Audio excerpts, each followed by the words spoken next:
আমি ভাবতেছি কালকে মেয়েটার সাথে দেখা করবো, দেখা করে এই ছবিটা দেখায় কমু যে এই ছেলেটার চেনে কিনা। মেয়েটারে পাবি কই? পামু পামু, ঠিকই পামু। আমার গোয়েন্দা আছে, গত 2 দিন যেমন পেছনে পেছনে ঘুরে ঘুরে সব কিছু খুঁজে পাইছি, আগামীকাল পামু। তাই রে কালকে অনেক কাজ। হ্যাঁ, একটু তাড়াতাড়ি ঘুমাই। মিলু মিলু, আমি তো তোর সঙ্গে মস্করা করতেছিলাম, বুঝছস না? তাইলে তাহলে তুই বলতে চাইতেছস মেয়েটার সাথে প্রেম করতেছস না? না মানে একটা সম্পর্ক করতেছি আর কি। এই সম্পর্ক হয়ে গেলে আমাদের দুজনের লাইফ সেটেল।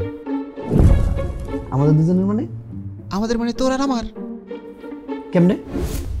আরে বড় লোক ঘরের মেয়ে, প্রাইভেট ভার্সিটিতে পড়ে। আচ্ছা, বুঝছস না? ফেসবুকে পরিচয়, আমার প্রেমে তো একেবারে হাবুডুবু খাইতেছে। এইটারই সুযোগ নিতেছি। বিয়া হয়ে গেলেই আমরা দুজন একদম ঢাকা শহরে সেটেল। আমরা দুইজন? আমরা দুজন। তার মানে তুই তো সেদিন কইলি যে আমার বাড়ি ফিরে যেতে হবে।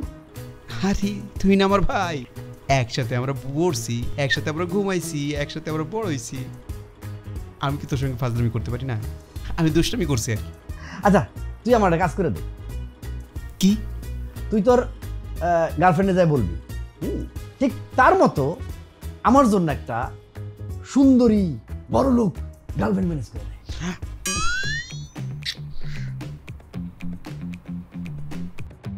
এইটা কি বলন যায়? ঠিক আছে, তাহলে কালকে যাই বলি সবকিছু আসল কথা। আরে জানো না, আমার ভাগ্যটাই খারাপ, বুঝছো না? কেন? আরে পার্কে যেয়ে দেখি যে আমার এক আত্মীয় আমার পিছনে ঘুরঘুর করতেছে, তাই তোমাকে ফোন দিয়ে এখানে আসতে বললাম। আমিও তাড়াতাড়ি করে একটা উবার নিয়ে এখানে চলে আসলাম। দিয়ে এসে এখানে দেখি যে পকেটে মানি ব্যাগ নেই। ওই 200-300 টাকা ছিল ভাঙতি, এটা দিয়ে হচ্ছে উবার ভাড়া দিলাম। মানি ব্যাগে কত টাকা ছিল? মানি ব্যাগে এই 10-12 হাজার টাকা ছিল, কিন্তু বিষয়টা সেটা না। জরুরি কাগজ ছিল, এটিএম কার্ড ছিল। আমার কাছে তো খুব বেশি একটা টাকা নিয়ে আমি বের হইনি, শুধু উবার ভাড়াটা হচ্ছে নিয়ে বের হইছি, বুঝছো? না না না, তোমাকে দেওয়া লাগবে না। আরে ড্রাইভারকে বললে ড্রাইভার এখনই টাকা নিয়ে ছুটে চলে আসবে। ও আচ্ছা, তাহলে রেখে দেই। না মানে আবার ড্রাইভার তো এসে যদি দেখে যে তুমি আমার সাথে আসো, তাহলে মনে করবে কার সাথে আমি প্রেম করছি, যার কাছে 2-4 হাজার টাকাও নাই।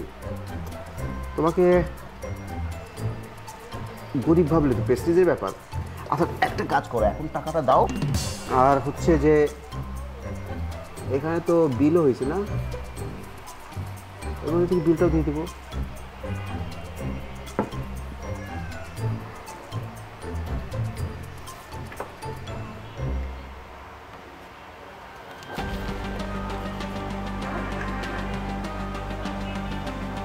কি দেখছো এত মনোযোগ দিয়ে? আরে তেমন কিছু না। শোনো, তুমি একটু বসো, আমি একটু ওয়াশরুম থেকে আসতেছি। হ্যাঁ,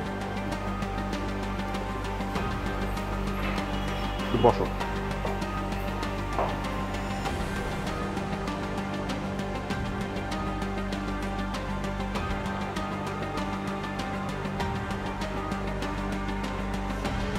ড্রিঙ্কস নিয়ে বাথরুমে যেতে হয়? আজব।